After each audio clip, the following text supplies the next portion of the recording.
ఈరోజు మా వంటలు బెండకాయ తాలింపు, సాంబారు, వైట్ రైస్. సూపర్. మా అమ్మకి ముందు తాలింపు వేయాలా, మళ్ళీ రైస్. దమ్మా కాస్త ముందు పెట్టు. అంతే.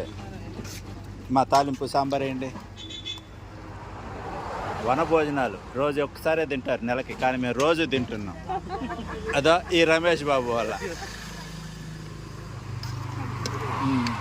వనభోజనాలు ఎట్టుండేమ్మా? ఏమ్మా ఉప్పు పప్పు సరిపోయిందా?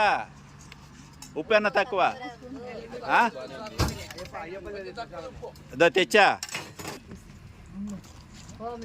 సాంబార్లో ఒక ఉప్పు ఏమ్మా. హైవే పక్కన భోజనాలు. బాయ్. సరిపోయిందమ్మా?